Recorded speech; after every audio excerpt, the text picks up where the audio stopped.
सर्वात प्रथम काय झालं की ते जे ऑफिसर होते ते आपल्या हाऊसमध्ये आलेले, तेव्हा मी हक्कभंग जो माझा लेटरवर हक्कभंग हे केलेला प्रस्ताव, त्याच्यावर सर्व आमदारांची मी साईन घेतलेली. ती साईन घेत असताना मला ते दिसली, तर मी त्यांना दाखवले की साहेब हक्कभंग मी तुमच्यावर टाकतोय. त्याच्याबरोबर त्यांचे सुपिरियर ऑफिसर्स गोरे म्हणून होते. गोरे साहेब त्या टायमाला पण बोलले की साहेब माफी मागून टाका, काय असेल ते संपून टाकू. आणि मी त्या टायमाला पण होता की त्या टायमाला जर त्यांनी माफी मागितली असती तर मी विसरायला तयार होतो. एका माणसाने माणसाशी कसं वागावे हे त्यांना कळायला पाहिजे. त्यांना पिनलाइज करणं, त्यांना सस्पेंड करणं, त्यांना डिसमिस करणं, त्यांच्यावर कारवाई करणं अजिबात माझा इंटरेस्ट नव्हता. त्या टायमाला मी त्यांना पत्र दाखवलं की एवढ्या आमदारांनी सही केलेली आहे याच्यावर, तुम्ही माफी मागितली तर हा विषय इकडे संपू शकतो. ते मला बोलले तुला काय करायचे ते कर, तुला काय करायचे ते कर. ते झालं. त्याच्यानंतर मी हक्कभंग मांडला. त्या टायमाला हक्कभंग मांडत असताना बाल्कनीमध्ये त्यांचं काय काम होतं. हाऊसमध्ये चर्चेवर आला हक्कभंगाचा प्रस्ताव, तेव्हा ते जेव्हा हाऊस अर्जन झालं तेव्हा ते बाल्कनीमध्ये बसलेले. तेव्हा चर्चेमध्ये मला वरती दिसले, मी काही आमदार होते जे सगळे बाल्कनी आपलं वेलमध्ये होते, त्यांना सांगितलं की ते अधिकारी आहेत. तर त्यांनी इशारा केला जो मी इकडे इशारा करून दाखवू शकत नाही. हे झाल्यानंतर सर्व आमदार भडकले. ही पद्धत एका अधिकाऱ्यांनी हाऊसमध्ये येऊन बाल्कनीमध्ये बसून आम्ही जेव्हा मध्ये आहेत तिकडे चुकीचे इशारे करून पद्धत बरोबर नाही, म्हणून सगळे आमदार वैतागून वरती गेले.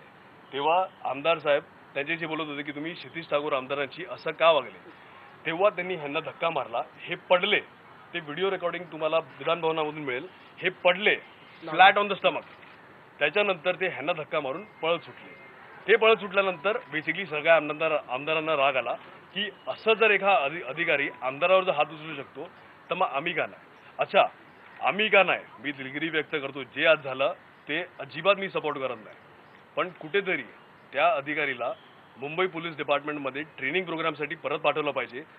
त्या अधिकाऱ्यांनी लोकांची कसं वागलं पाहिजे हे त्याला समजून दिली पाहिजे. जर माझं कुठे चुकलं असेल, पोलीस डिपार्टमेंटला मी दुखावलं असेल तर मी मनापासून माफी मागतो. त्या अधिकाऱ्याची मी माफी मागणार नाही. लोकशाही मार्गाने हा विषय हक्कभंग मांडल्याच्या नंतर त्या ठिकाणी सभागृह तहकूब झालं. सभागृह तहकूब झाल्याच्या नंतर बाल्कनीत मुळात ज्याच्या विरोधात हक्कभंग मांडतो आहोत त्या अधिकाऱ्याला बाल्कनीत येता येत नाही. प्रश्न असा आहे की तो बाल्कनीत कसा आला, आणि बाल्कनीत आल्याच्या नंतर बाल्कनीतून त्यांनी आमदारांना शिवीगाळ करणं आणि ठीक आहे तू बाहेर ये, तुला मी बघून घेतो, अशा प्रकारे त्या अधिकाऱ्यांना बोलणं, या बाबतीत आपला त्या अधिकाऱ्याला पाठीशी घालता येणार नाही. असं सगळं झाल्याच्या नंतर सगळे आमदार आम्ही त्याचा जाब विचारण्यासाठी त्या ठिकाणी गेलो. मी स्वतः त्या ठिकाणी होतो. आम्ही जवळजवळ टीव्हीवर तुम्ही दाखवतात की 4 ते 5 आमदार होते. ही बातमी चुकीची आहे. तुम्ही विधानसभागृहाचं फुटेज तपासून पहा. त्या ठिकाणी 40 ते 50 आमदार आम्ही होतो. फक्त काय की ज्यांचे चेहरे लोकांना माहीत आहेत आणि पत्रकारांना माहिती आहेत त्यांचीच नावं पुढे आली, बाकीच्या आमदारांची नावं पुढे आली नाहीत. आम्ही 40 ते 50 आमदार होतो आणि तिथे त्यांना जाब विचारत असताना त्या अधिकाऱ्यानं मला स्वतःला धक्का दिलाय. मी खाली पडलोय आणि मी खाली पडल्याच्या नंतर सुद्धा मी स्वतःहून त्यांच्यावर हात उगारला नाही. त्या ठिकाणी त्या जमावामध्ये आपसात धक्काबुक्की झाली.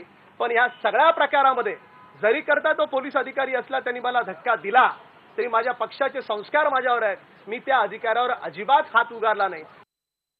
झालेल्या प्रकरणाची जबाबदारी स्वीकारतो, पण मी माफी मागणार नाही असं क्षितिज ठाकूर म्हणतायत. तर मी हात उगारला नाही असं राम कदम म्हणतायत. पण हे मवाली आमदार नेमके कोण आहेत ज्यांनी ही हाणामारी केली, त्यांच्यावर एक नजर टाकूयात. जयकुमार रावल भाजपचे आमदार आहेत, राम कदम मनसेचे आमदार आहेत, क्षितिज ठाकूर बहुजन विकास आघाडीचे आमदार आहेत, राजन साळवी शिवसेनेचे आमदार आहेत, प्रदीप जयस्वाल हे सुद्धा शिवसेनेचे आमदार आहेत, तर डॉक्टर संजय कुंटे भाजपचे आमदार आहेत.